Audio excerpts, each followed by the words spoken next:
Welcome to the latest episode of Gryphon Manor. Now, in the last episode, I journeyed to the Nether and basically duplicated the work that I had done in the overworld. I built a deep vertical shaft from which I will build my primary Nether base, and I was surprised to find that despite what I had already told you about the nature of the vanilla version of the Nether, this one actually does have what can be best described as a surface. I suspected that the Incendium mod was responsible for the change, and it looks like I was right. It expands the Nether beyond the vanilla limit of 128. In fact, it looks like it expands it all the way up to 192, and this leads to a very interesting dynamic, and one that I think is really quite clever.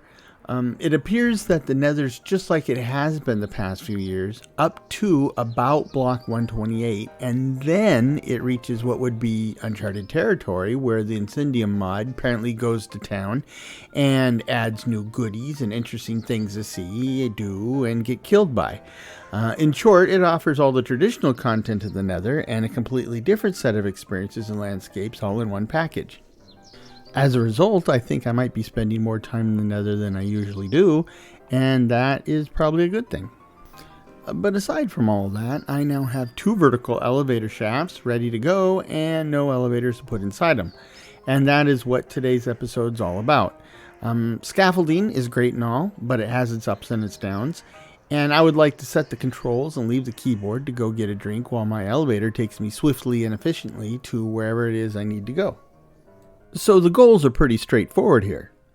I just need to build an elevator in my overworld and Nether bases. Easy peasy, right? However, the devil's always in the details, and for projects this means I need to set some requirements. Such as the need for a call button or similar mechanism to summon the elevator to wherever it's needed at the moment. Now, truthfully, as requirements go, this is a pretty lame one in that I'm the only player running around in this world, and so the chances are going to be pretty high that the elevator was where I left it last, and that's probably the level I have to be on at any given moment, as that was how I probably got there in the first place.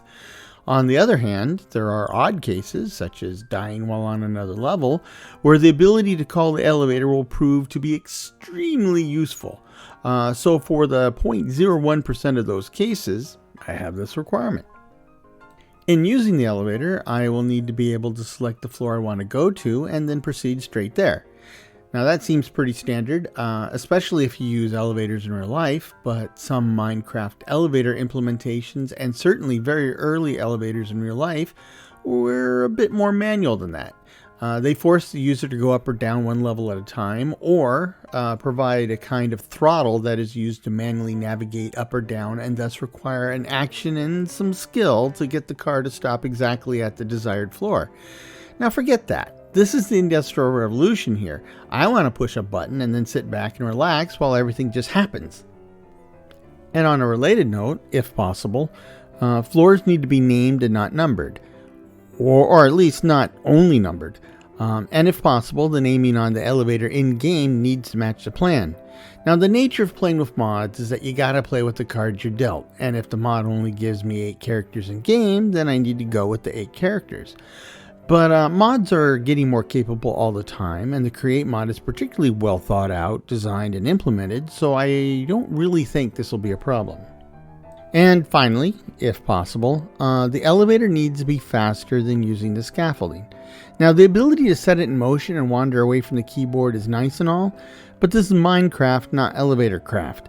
The fun is distributed on the various levels of the base and not in moving between them. So I would like to spend as little time in the elevator car as possible. So let me get to it then.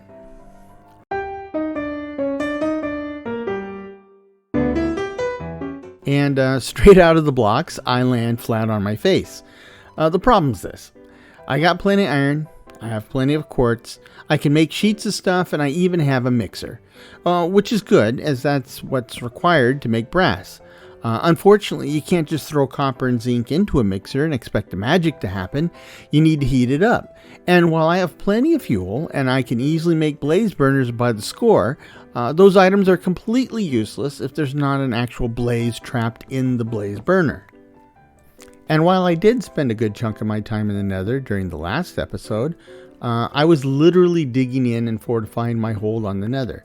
I stayed very local, and except for what I could see from the top of the tower I constructed, I really have no idea what's going on in my little corner of the nether.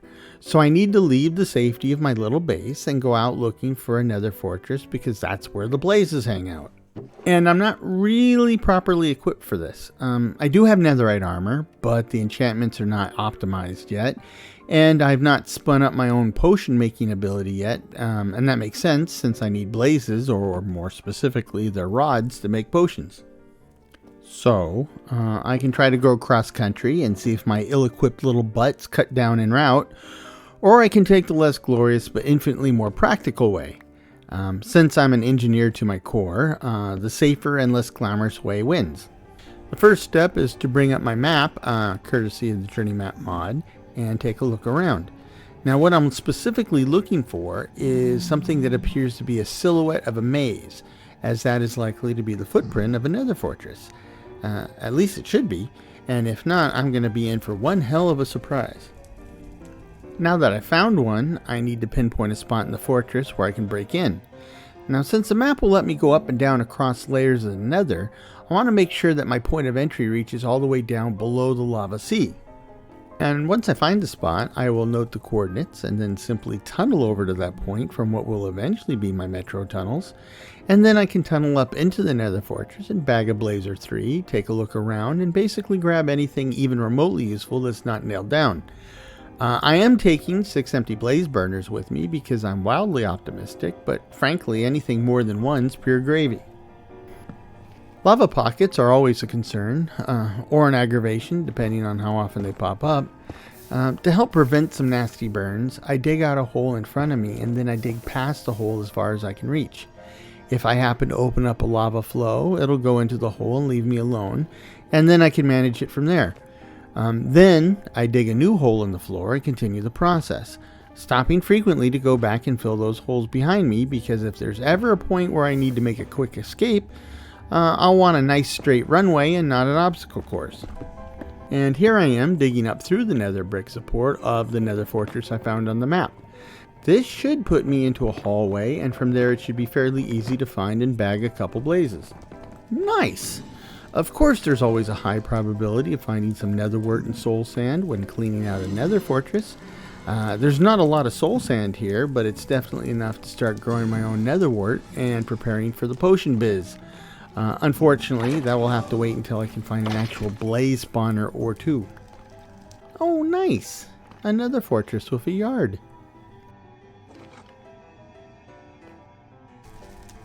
And the mission is accomplished. It's time to run all the way back down my escape tunnel and set up a temporary mixing rig to get my brass. Now I really do love how the brass looks in the Create mod, but it's kind of expensive to use everywhere, and especially just for decoration. Therefore, I like to use copper as there's plenty of it, and I don't usually have much use for it otherwise.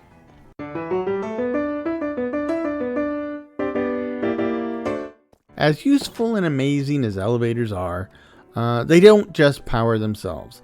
And I do have a windmill running up on the surface at the moment, but that's only temporary. When I start building the manor house itself, all of that stuff on the surface will be gone, but I will definitely still need to use the elevators, so I will need a more permanent solution, preferably one that's not on the surface. Now, since the windmill option is out and I'm still light years away from having a steam engine, the trusty old water wheel is the only real solution here. I will set up an elevator room to the side of the top of the elevator shaft, and I will build a couple of water wheels and use the remaining empty space for gear assemblies to increase the RPMs.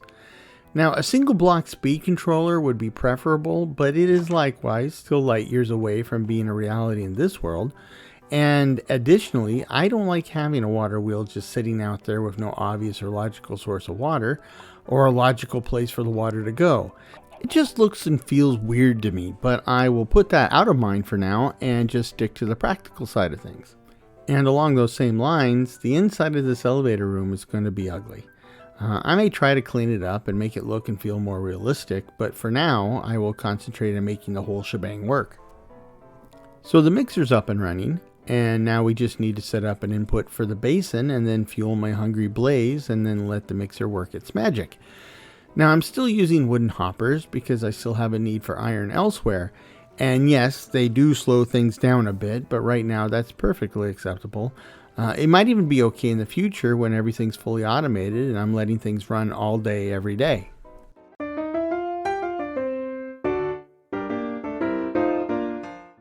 So I currently have a way to go up and down through all the levels, and the goal of today's episode is to replace that with another method. However, as soon as I start to tear down the current method and start building its replacement, I won't be able to fully go up and down with either, and I will still need to do that as part of the construction effort. The answer is to build yet a third option that will remain fully functional as I tear down option 1 and build option 2. Now in this particular case, I'm going to move to the back of the elevator shaft and dig all the way up and all the way down and then fill it with a stack of scaffolding. Now this will give me access to the entire shaft as I work, and when the elevator is fully functional, I can then remove the scaffolding and fill the shaft back up with deep slate bricks.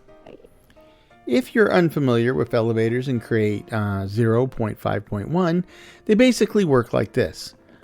You create where you want your elevator to run, set up and power the elevator pulley, install redstone contacts at each level where you want the elevator to stop, build an elevator car, connect it to the pulley, and voila, you have a working elevator. Now, of course, the folks on the Create development team have added a whole bunch of detailed and nuanced goodness to that, but that's basically the crux of it. And obviously, one could take it further, and I plan to do a little of that myself. One of the things I want to do here is to have a set of doors on each level that prevent folks, including and especially myself, from accidentally walking into and tumbling down the elevator shaft. However, I also want the doors to automatically open and shut depending on whether or not the elevator car is parked at this floor. Now that should be easy to do, as we already have a redstone signal that matches what I need perfectly, and it comes from the redstone contact that defines this level as an elevator stop. The other two key features I want to add at each level is a call button, which works by sending a redstone signal to the same redstone contact that defines this level, and which subsequently summons the elevator car to that floor. And I want to display what floor the elevator's at in the rare circumstance where it's not on the same level as me. Now I'll do that with a display link that is tied to a set of Nixie tubes placed where one would expect to see that information. Of course, I will need to follow that up by setting the floor numbering and names for each redstone contact that defines the floor. Now, the Create mod is pretty clever and will number them automatically, but of course, I have a different way of doing things, so I will need to go in and redo it myself. Now, this will feed the displays as well as the number and text that shows up in the contraption controls, and all of that meets one of my stated requirements.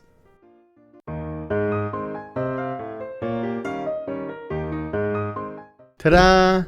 My elevator in the overworld is now complete. I've set up every floor and cleaned up the temporary third option, so I'm basically done here. Now I have to basically do it all over again, but this time I'll be in the Nether, and it is inherently unsafe there, especially as I've already have a structure on the surface where I will be working quite a bit, and that exposes me to the freaking ghasts. However, thanks to the Landly transport mod, I'm taking my hunting rifle with me, and I think it'll prove more effective and straightforward to use while knocking ghasts out of the sky.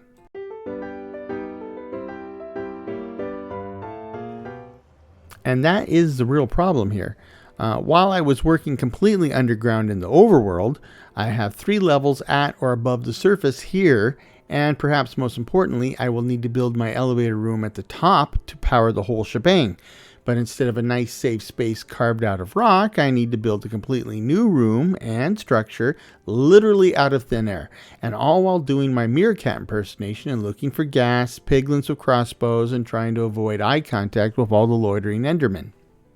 Now it's a good thing that I've already figured out all the elevator engineering in the overworld, so that part will go faster and easier out here.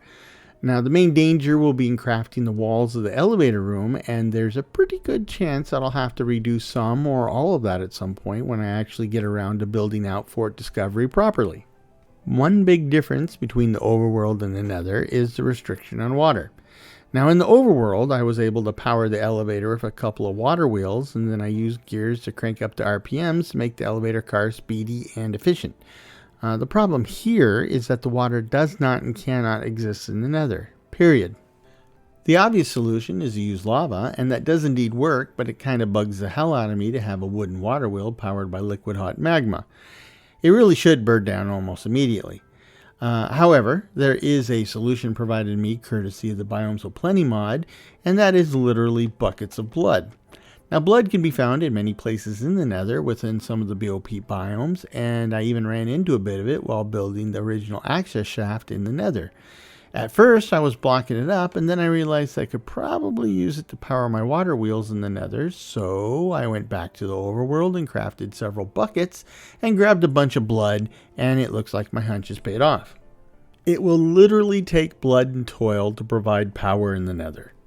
The only drawback to the firearms in my world is that they obviously need gunpowder, and I currently don't have any way to mass produce gunpowder. And hunting down creepers is, quite frankly, time-consuming, inefficient, and, well, creepy. Plus, things can get out of hand and blow up in my face, literally.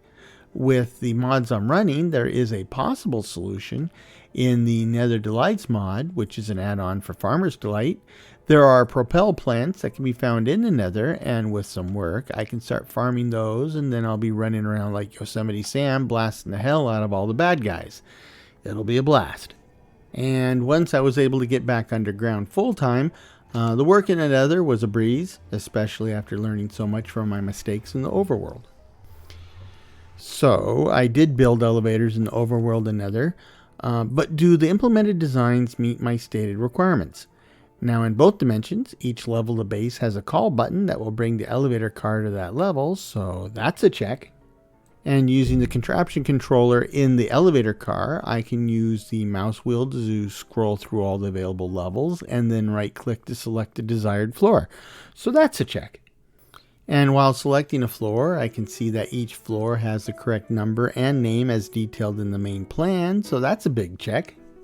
And finally, the finished elevator cars are noticeably faster than what I experienced going up and down the column of scaffolding. Plus, I don't even have to be at the keyboard, so that's another check, and that means that I met all the requirements and can call this project officially complete. And that wraps up this episode. Except for my knuckleheaded mistake and not realizing that I needed a working blaze burner before I could start building my elevator, the whole effort went along surprisingly smoothly.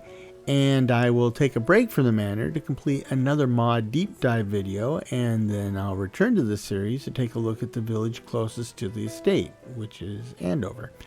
Now, I'll want to take a look at the lay of the land, figure out its probable history and function, and then start crafting a general plan of what I would need to do to make the in-game reality match the intended design. It'll be a step toward crafting the environment outside of the Manor itself, and I think it may be a fun side project. And with all of that said, I hope this finds you and yours in good health, good spirits, and a touch of good fortune. Take care of yourselves out there. Cheers.